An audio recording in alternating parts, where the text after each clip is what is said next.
Buenas a todos, estamos nuevamente en una emisión, en esta colaboración con la Red Alumni de la UPB. Como siempre, nosotros nos vamos a ver por YouTube y con Fabiola Monge, que nos acompaña, estaremos en el podcast. Entonces, así bien en la onda de la última tecnología. Bien, con ustedes, Fabiola Monge. Muy buenas tardes a todos. Un gusto volver a encontrarme con toda la audiencia que tenemos, especialmente con la red alumni de la UPB.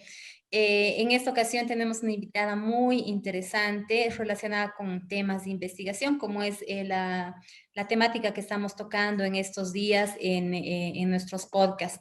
Tenemos a Rocío Extremadoiro Rioja. Ella es socióloga titulada de la Universidad Mayor de San Simón. Tiene una maestría en estudios latinoamericanos y es doctora en ciencias sociales por la Universidad de Salamanca, España. Actualmente es docente de pregrado y posgrado de la San Simón, CESU y Univalle. También ha trabajado en otras universidades. Tiene varias publicaciones, es columnista del periódico Los Tiempos y fundadora del colectivo No a la Tala de Árboles en Cochabamba. Seguramente han visto sus publicaciones en Facebook. Entonces, Rocío ha escrito una tesis doctoral relacionada con las historias disímiles, imaginarios semejantes, la influencia en la Guerra del Pacífico en la constitución de identidades nacionales y alteridades en Bolivia, Perú y Chile. Un tema bastante complejo y complicado que seguramente ella nos va a ir aclarando en el transcurso de la entrevista. Rocío, por favor, primeramente tu saludo a la audiencia.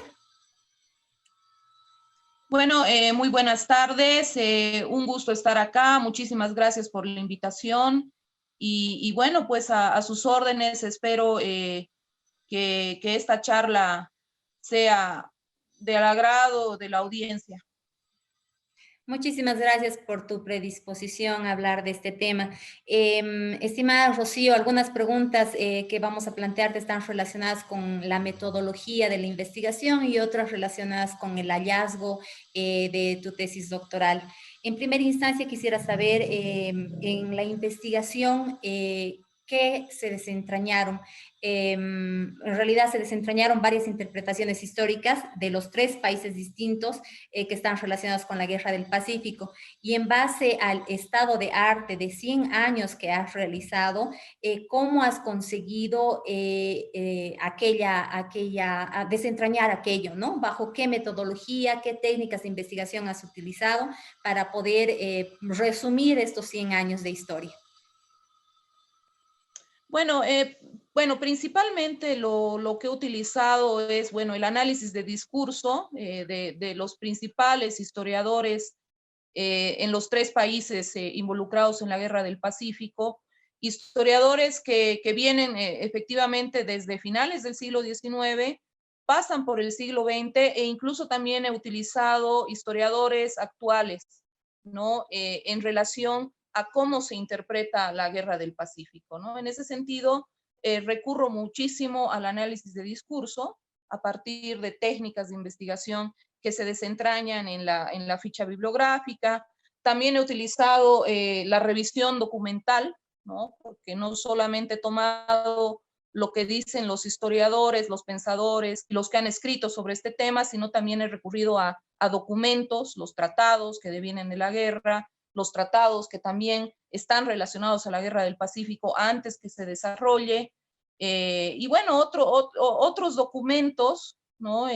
Incluyendo los discursos de los personajes involucrados en la guerra en la época, políticos, diplomáticos, incluso discursos eclesiásticos he utilizado.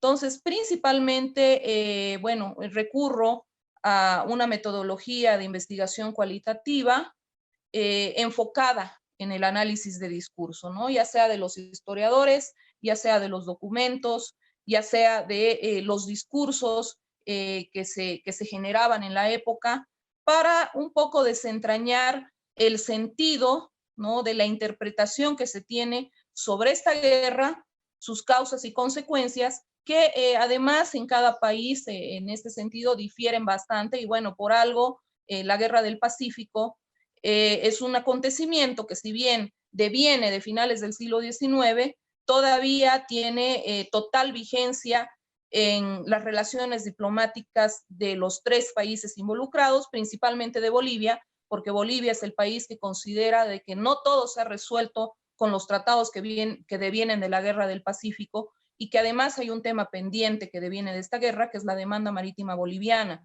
Es por eso que este acontecimiento continúa bastante presente en la política, ¿no? En el tema de la agenda, ya sea política, mediática, en la conciencia colectiva de los tres países, ¿no? Entonces, es por eso que me concentro en una investigación que empieza efectivamente en el siglo XIX, ¿no?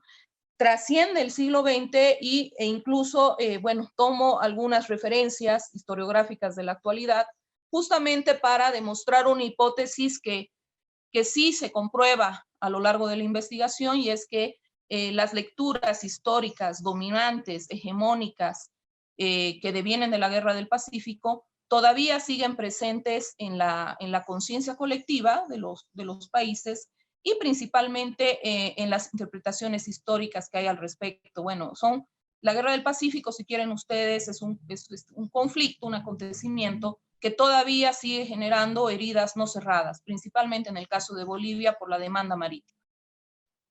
Sí, tienes toda la razón. Yo creo que es una herida que viene desde nuestros abuelos y seguimos arrastrando, ¿no? Estimada Rocío, ¿por qué se afirma en investigación que las historias sobre la Guerra del Pacífico en los tres países protagonistas son disímiles, pero los imaginarios que encierran son semejantes? Bueno, es algo que ya te estaba un poco adelantando, ¿no? En la anterior pregunta.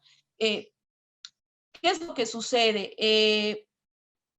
Son disímiles las historias porque las interpretaciones de las consecuencias y las causas de la Guerra del Pacífico van a variar en los tres países involucrados, es decir, en las historiografías dominantes, es decir, las más masivas, las que se difunden, las que son promovidas por los estados, las que se enseñan en los colegios, las que de alguna manera hacen eco los medios de comunicación y por lo tanto quedan insertadas en la conciencia colectiva. Entonces, son interpretaciones históricas distintas respecto a las causas y consecuencias de la guerra. ¿Por qué razón?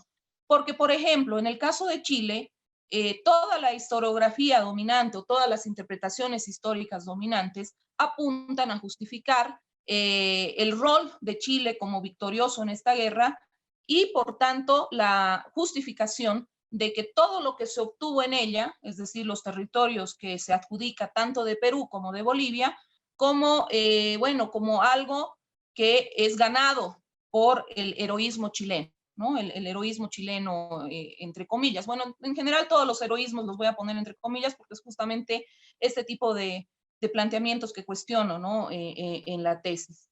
Entonces, toda la visión histórica dominante en Chile apunta a eso, ¿no? A justificar el hecho de que el país se haya involucrado en la guerra y principalmente a justificar lo que obtuvo a partir de la guerra al ser vencedor, ¿no? Los territorios peruanos, los territorios bolivianos, y desde esa lógica, además, se constituye algo que va a marcar muchísimo la identidad chilena, que es el mito de la excepcionalidad chilena, ¿no? El hecho de que, bueno, ganaron la guerra, de posicionarse como vencedores, afecta mucho a su identidad nacional en el sentido de que, bueno, serían, digamos, superiores como vencedores, además de dos países.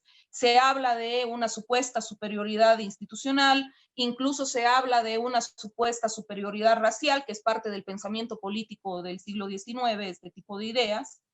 Y todo eso se refuerza en una visión dominante en Chile, digamos, de estas historias dominantes, donde, bueno, se refuerza el papel de vencedor, ¿no? De ganador. Se refuerza lo que obtienen con el resultado de la Guerra del Pacífico, y se refuerza también que a partir de los tratados que devienen de la guerra, ya no debería Chile nada a Bolivia, nada al Perú, y es por eso que en Chile la posición dominante es tan reacia a la demanda marítima boliviana, y eso es algo que trasciende las ideologías, ¿no? Sean gobiernos militares, sean gobiernos democráticos, sean gobiernos de izquierda, sean gobiernos de derecha, de alguna manera una mayoría en Chile coincide con esa visión, ¿no? Ese carácter triunfalista, o sea, su historiografía adquiere un carácter triunfalista, adquiere su identidad, una especie de complejo de superioridad, y eso queda insertado en la conciencia colectiva, y por eso es que cada vez que salta la demanda marítima boliviana, son minoritarios los sectores en Chile que estarían a favor. Una mayoría, porque les enseña eso en las escuelas, considera de que no hay nada pendiente entre Chile y Bolivia o entre Chile y Perú. En cambio, digamos, las visiones bolivianas, por ejemplo, el otro caso, toda la interpretación histórica boliviana es como que dominante, estoy hablando, ¿no? La interpretación histórica dominante es como que se enfoca a justificar el tema de la demanda marítima, de la demanda marítima boliviana, ¿no? Se enfoca además en ese imaginario lacerante, ¿no? De que hemos perdido, de que nos han robado, nos han mutilado, que nos han dejado sin salida al mar, que nos han quitado el mar, que nos han robado el mar. Las visiones históricas dominantes apuntan a eso. Entonces, la afectación a la identidad nacional, que es parte del tema de mi estudio, es medio contraria, digamos, a lo que sucede en Chile. Ya también es una visión que todo el tiempo es latiguearse, ¿no? Latiguearse. Nos han quitado, nos han robado, nos han mutilado, y efectivamente, como parte del pensamiento político del siglo XIX, que después trasciende tanto el siglo XX como el siglo XXI, hay una visión identitaria boliviana muy desfavorable como resultado de la Guerra del Pacífico, por el hecho de haber perdido y por el hecho de habernos quedado como país mediterráneo. Bueno, eso va a afectar a una identidad nacional que de alguna manera tiene un trauma y tiene un complejo, ¿no? Un complejo de que, bueno, va a venir el vecino, va a venir el extranjero y te va a robar, te va a mutilar, y bueno, toda una serie de aspectos de la formación social boliviana, por ejemplo, como la pobreza, el subdesarrollo, etcétera, más allá de que efectivamente de manera objetiva la mediterraneidad influye, en la identidad nacional boliviana va a quedar esa especie de trauma, ¿no? De que, bueno, no somos mejores, no somos más de lo que somos por el tema de la mediterraneidad y por el hecho de que, bueno, ha venido un país que nos ha robado, nos ha mutilado, nos ha quitado el mar. Entonces, bueno, toda la interpretación histórica boliviana apunta a ese lado. Entonces su visión de las causas y consecuencias de la guerra es radicalmente distinta a la de Chile. Lo mismo pasa en el Perú, ¿no? Toda la interpretación histórica dominante en el Perú de alguna manera se va a estrellar contra Chile, ¿no? Los van a acusar de salvajes. También se va a estrellar contra Bolivia, a quienes acusan de traidores. Entonces, bueno, es una historiografía que también resalta mucho los padecimientos del Perú en esta guerra, que bueno, fueron bastantes, porque incluso el ejército chileno llega a invadir su capital y varias partes de su territorio. Y en ese sentido son historias disímiles, además porque este tipo de historiografía más militarista, más chauvinista, te plantea siempre más o menos un mismo esquema. Y es que los valientes siempre van a ser los de tu lado, no importa si hayas ganado o perdido la guerra. Los cobardes siempre van a ser el adversario, y las historiografías te plantean las cosas prácticamente como si fuera un cómic de villanos y buenos, o de buenos y malos, con una visión sumamente maniquea, ¿no? Entonces, en ese sentido, bueno, las interpretaciones de las causas y consecuencias de la guerra son radicalmente distintas. Por ejemplo, los chilenos dicen, Bolivia nunca tuvo mar. Hay historiadores que dicen eso, que ese territorio nunca perteneció a Bolivia. En cambio, Bolivia dice exactamente lo contrario, que ese territorio pertenecía a Bolivia y que fue quitado en una guerra. Y bueno, son diferencias incluso respecto a hechos concretos que realmente hacen preguntar hasta qué punto la objetividad en la historia es posible, porque si no, ¿a quién le daríamos la razón? ¿A Chile, a Perú o a Bolivia? Esas son las historias disímiles, pero por otro lado están los imaginarios semejantes, que es algo que te he comentado hace un momento. Imaginarios semejantes, ¿por qué? Porque se marcan en el pensamiento político del siglo XIX. Estimada Rocío, quisiera que enfatices un poco más por qué se afirma en la investigación que las historias sobre la Guerra del Pacífico en los tres países protagonistas son disímiles, pero los imaginarios que encierran son semejantes. Bueno, me refiero a lo siguiente. En el caso de la interpretación de las causas y consecuencias de la guerra, estas historias dominantes son radicalmente distintas. ¿Por qué? Porque, por ejemplo, en el caso de Chile, toda esta historiografía, estas interpretaciones históricas, están enfocadas para justificar, primero, el hecho de que este país haya participado en esta guerra y segundo, todo lo que obtuvo en ella en calidad de vencedor, ¿no? Es decir, el territorio que antes era peruano y el territorio que antes era boliviano.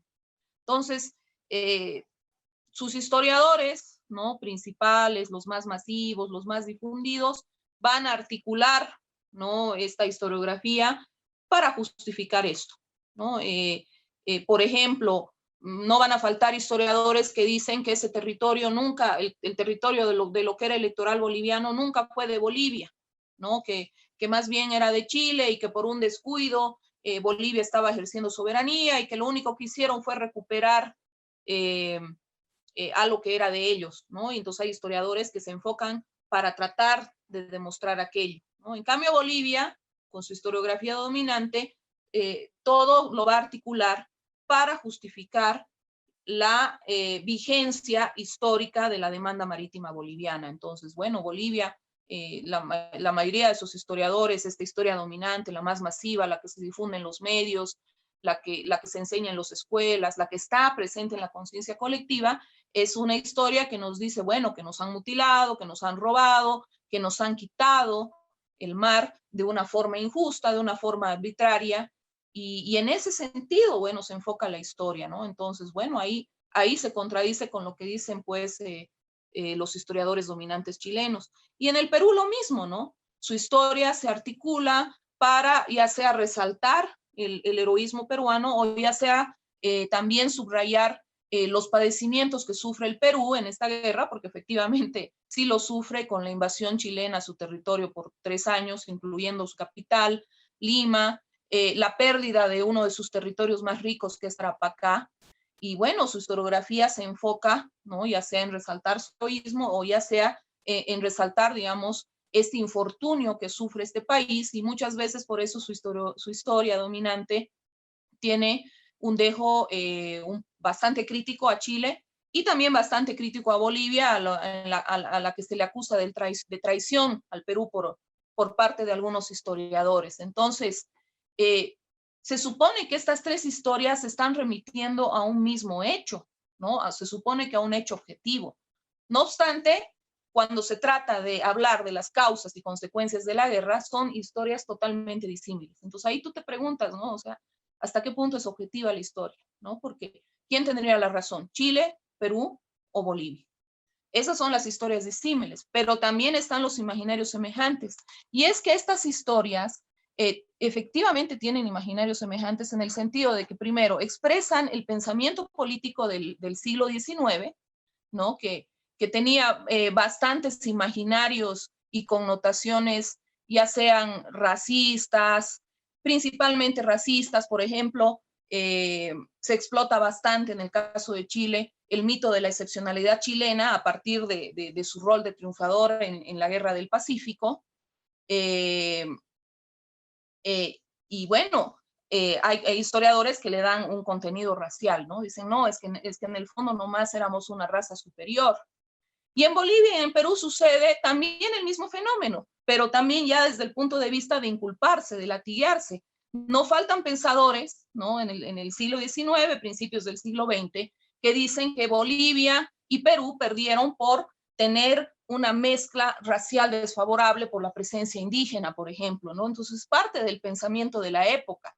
Sabemos que son ideas totalmente erradas y equivocadas, pero son parte del pensamiento de la época, y en eso coinciden las tres historiografías. En otra cosa que coinciden es en esta especie de construcción heroica que es propia de este tipo de historias o de interpretaciones históricas militaristas y muy vinculadas al chauvinismo, donde siempre el adversario es presentado como el malo y uno mismo es el bueno. No importa aquí si eres el perdedor o el ganador de la guerra.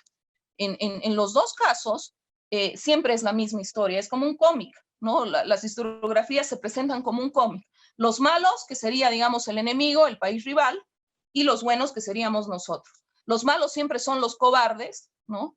Y los buenos somos nosotros. Y también está una construcción heroica sumamente similar.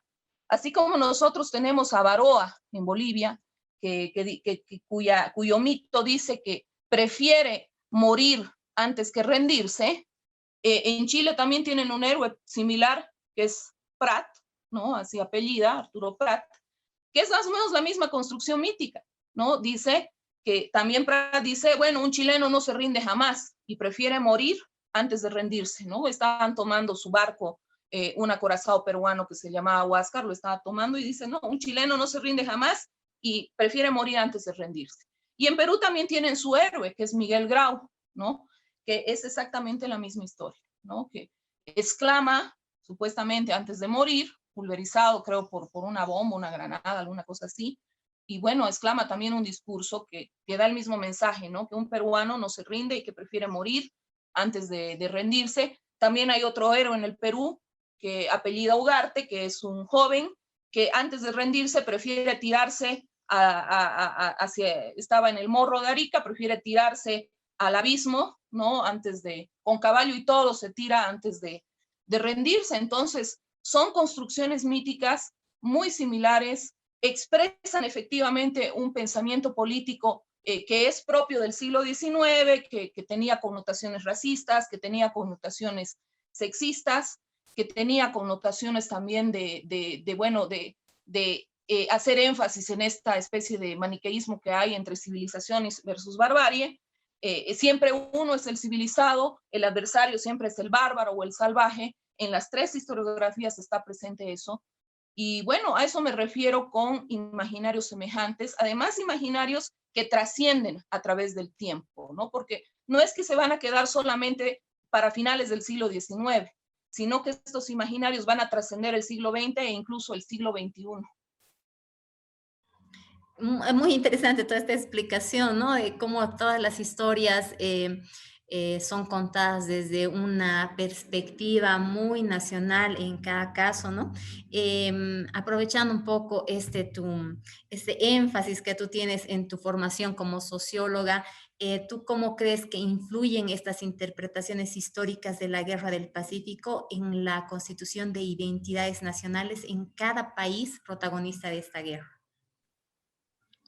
Sí, eso bueno, esta guerra efectivamente ha influido de manera determinante en la constitución de identidades de los tres países. Primero porque efectivamente a finales del siglo XIX, que es cuando se desarrolla esta guerra, nuestros estados están todavía en formación, ¿no? O sea, son estados nuevitos.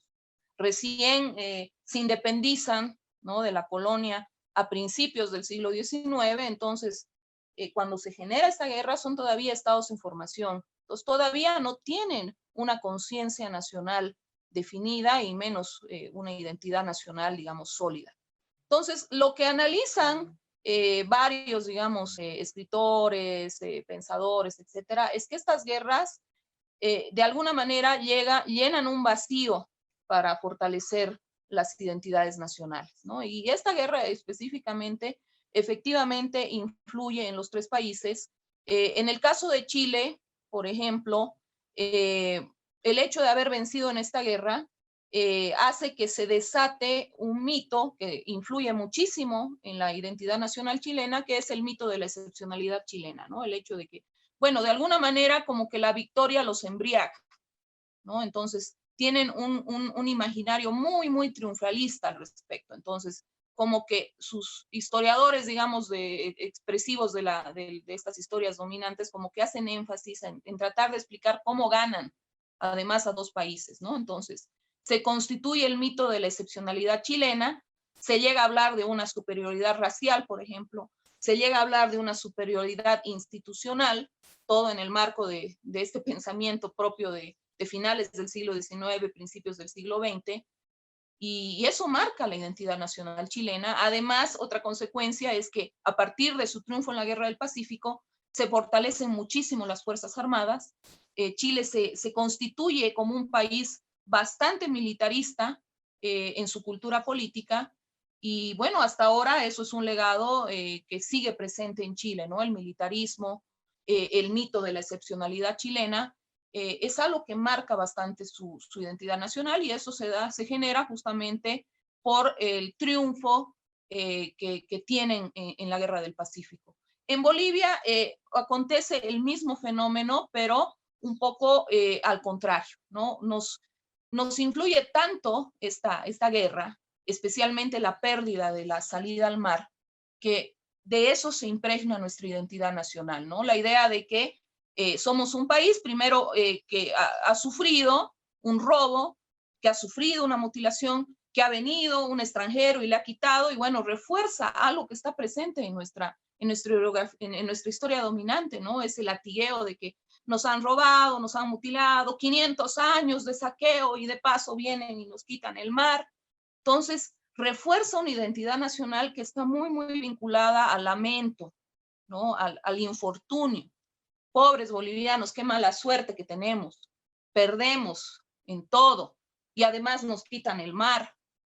Entonces, bueno, eso marca también nuestra identidad nacional. O sea, hay un escritor que dice, así como Chile está embriagado con su victoria, Bolivia está embriagada con la derrota, y especialmente con el tema de la pérdida marítima. Es una herida no cerrada.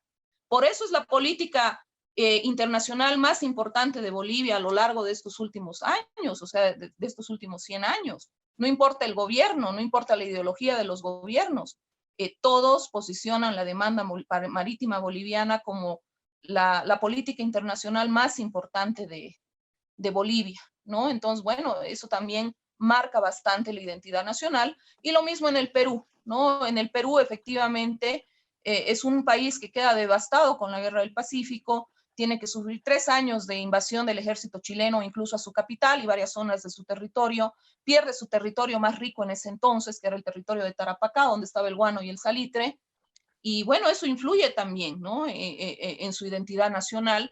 Estas visiones históricas dominantes en Perú tienden a ser muy críticas frente a Chile, tienden a ser muy críticas también frente a Bolivia, y eso también se traduce en desencuentros permanentes que hay en los 3 países, ¿no? Entonces, sí influye bastante esta guerra en la constitución de las identidades de los 3 países, además porque estas identidades se terminan construyendo a partir de una visión de la otredad, ¿no? Una visión de que yo me constituyo como identidad nacional, pero siempre referencia a un enemigo, bueno, ya sea el chileno, ya sea el peruano, ya sea el boliviano, pero siempre en referencia a un enemigo. En este tema de que estás tocando, el tema, obviamente uno considera desde el punto de vista, digamos, de los resultados de los que estás obteniendo, que esto puede influenciar de una manera fundamental en las relaciones diplomáticas entre estos 3 países.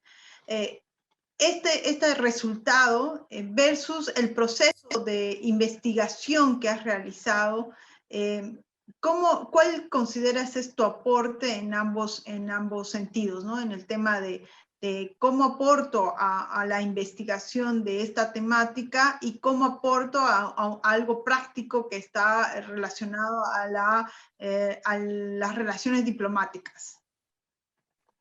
Bueno, efectivamente, si hay algo que es un permanente escollo cuando se trata de las relaciones diplomáticas de estos 3 países, es el tema de la Guerra del Pacífico. Como les digo, debe ser prácticamente el único conflicto del siglo XIX en América Latina que todavía, digamos, sigue teniendo eco.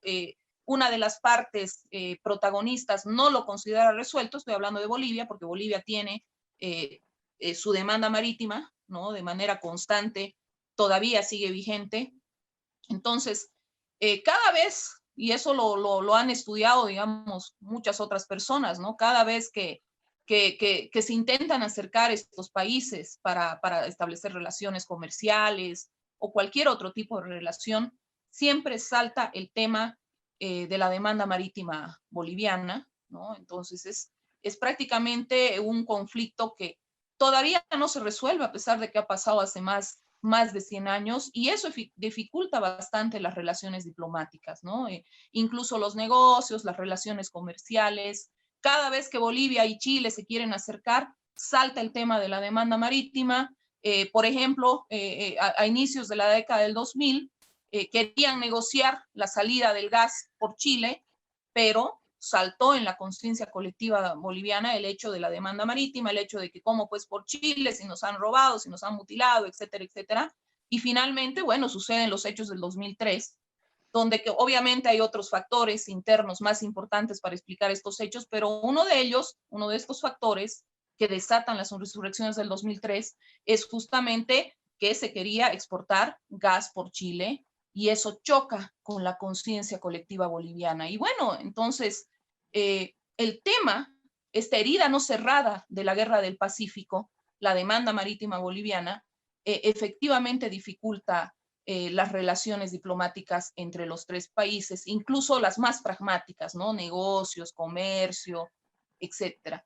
Y yo creo que mientras continúen estas visiones históricas maniqueas, ¿no? Estas visiones históricas donde el malo siempre es el enemigo y tú eres el bueno, el cobarde siempre es el enemigo y tú eres el valiente, estas visiones históricas que inculpan al país adversario, que leen la guerra como una especie de cómic entre buenos y malos, mientras continúen estas visiones de forma dominante, va a ser bien difícil que se generen acercamientos que puedan resolver el tema, por ejemplo, de la demanda marítima o todo lo que tenga que ver con la guerra del Pacífico. Yo creo que esta investigación sí aporta en el sentido de que, bueno, es una forma,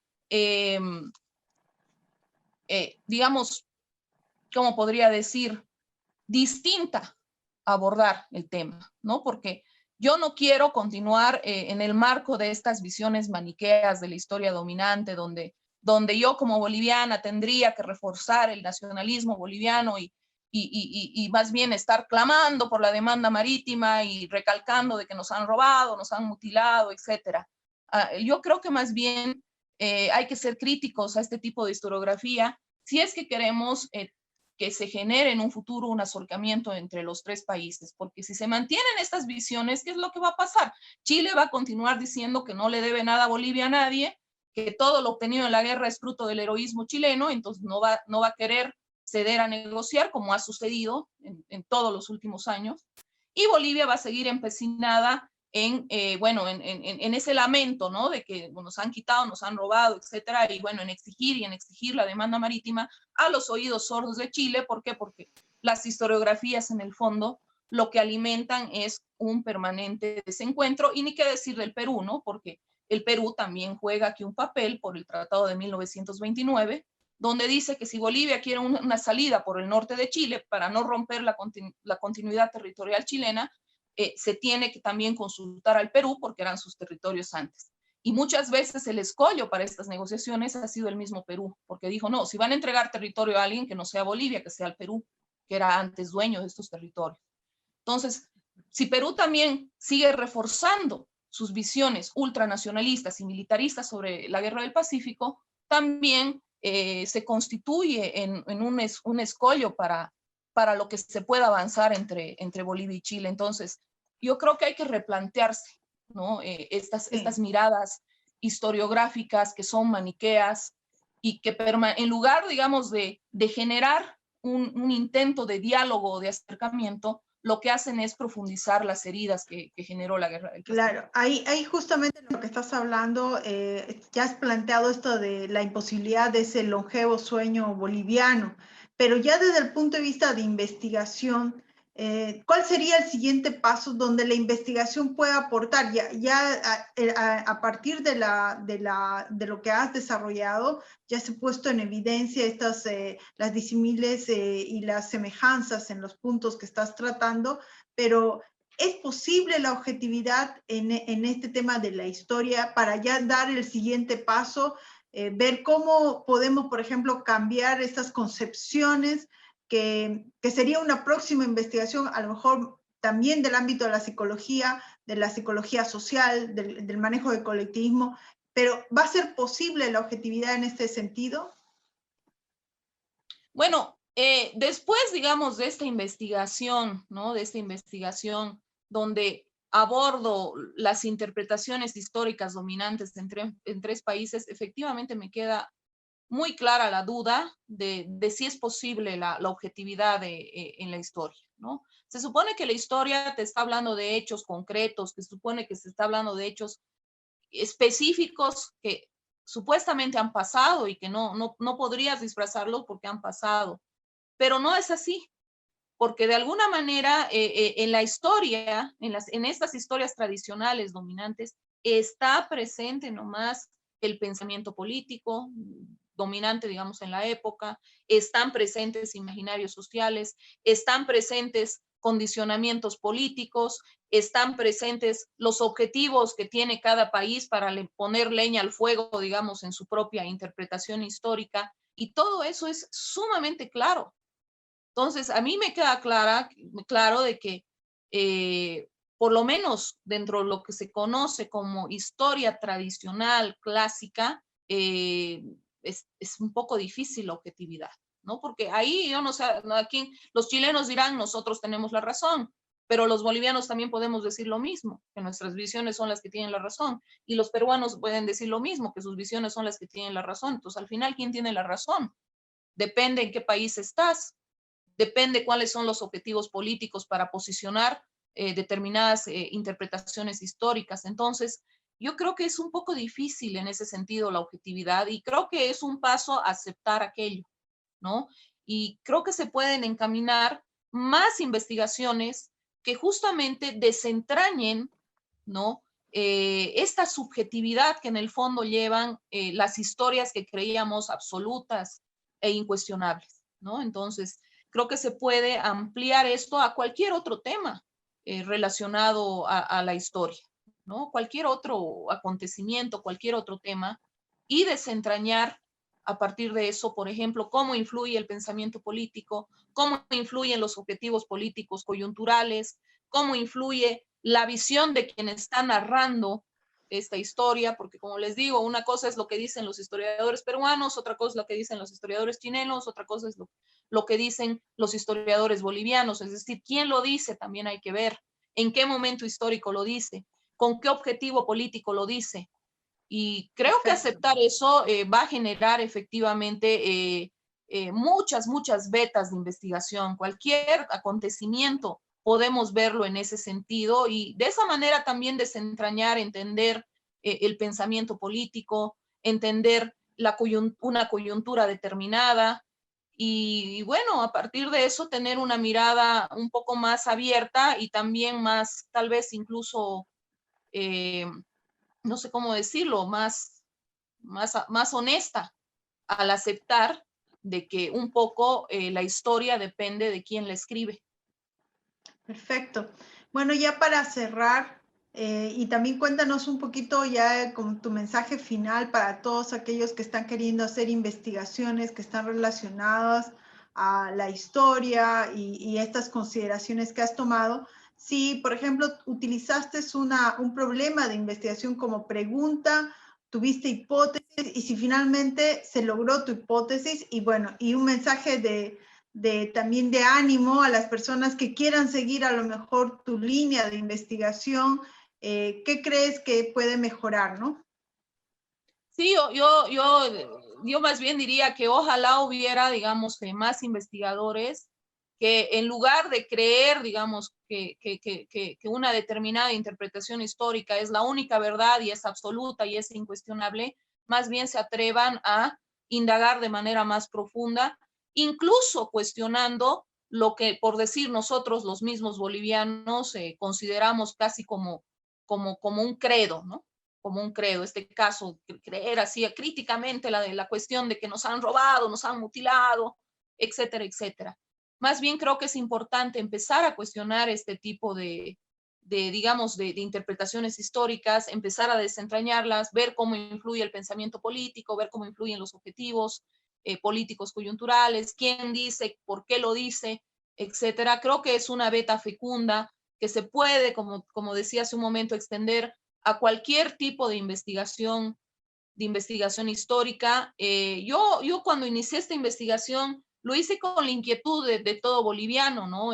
¿Por qué primero, ¿por qué nos es tan doloroso el tema de la mediterraneidad, de la pérdida del mar? ¿Por qué Chile se empecina en no otorgarnos, por decir, partir, digamos, de la subjetividad que tiene todo boliviano, que desde niños nos desayunan con el tema de la demanda marítima, de que nos quitaron, nos robaron, etcétera? Pero poco a poco yo quería investigar, digamos, por qué es tan difícil de lograr, digamos, la demanda marítima, y al final la misma investigación me terminó llevando a investigar, bueno, a tratar el tema de cómo este tipo de acontecimientos y sus lecturas históricas influyen en la constitución de identidades nacionales, influyen en la conciencia colectiva, etcétera, y creo que es una beta bastante fecunda para cualquier tipo de contenido histórico. Yo los animaría a que se anime, yo los animaría a que emprendan este tipo de investigación. Desentrañaremos nuestra historia, lo que nos dicen de nuestra historia, y veamos efectivamente cómo a partir de eso, bueno, no solamente seguimos reproduciendo traumas, seguimos reproduciendo heridas, sino también reproducimos sin querer o queriendo un determinado pensamiento político, determinados fines políticos. Entonces creo que es una beta bastante fecunda esta especie de revisión histórica crítica, ¿no? Es lo que se llama revisionismo histórico. Creo que es muy interesante y bastante fecunda esta beta. Y muy interesante, Rocío, este tema de que después de una investigación tan larga, una investigación doctoral, aún podamos ver que realmente hay visiones tan diferentes y realmente, como tú dices, no tenemos a ciencia cierta la respuesta de qué es verdad, ¿no? Y qué es realmente simplemente un mito. Sin embargo, como tú dices, es una línea de investigación muy interesante y que nos lleva a tratar de entender realmente la historia, ¿no? Y comprender, como tú dices, aceptar que cada uno tiene su visión. Muchísimas gracias por tu participación. También, Karen, muchas gracias por haber estado presente. Las preguntas muy interesantes, y creo que de alguna manera estamos tratando de colaborar con todas las personas que hacen investigación, mostrando diferentes ejemplos, diferentes productos de investigaciones, como también en algunos casos metodologías y otros temas relacionados con la investigación. Tus palabras de despedida, por favor, Rocío y Karen. Adelante. Bueno, muchísimas gracias por este espacio, gracias por haberse interesado en este tema de investigación mío. La verdad es que han sido muchos años, me ha costado mucho esta investigación, efectivamente también mucha subjetividad se ha removido dentro de mí, y bueno, les agradezco que el interés en mi investigación, ¿no? Les agradezco este interés y espero bueno, que continuemos en este tipo de diálogos, y bueno, ojalá que a partir de eso también más personas se interesen en este tipo de investigaciones críticas. Muchas gracias, Rocío, y realmente desde nuestro programa Tesis CTI, que va a transmitirse por YouTube y por toda la colaboración con la red Alumni, queremos ver todas las posibilidades que se tienen para ahondar y realmente innovar a través de la investigación. Entonces, muchas gracias, Rocío, y gracias, Fabiola.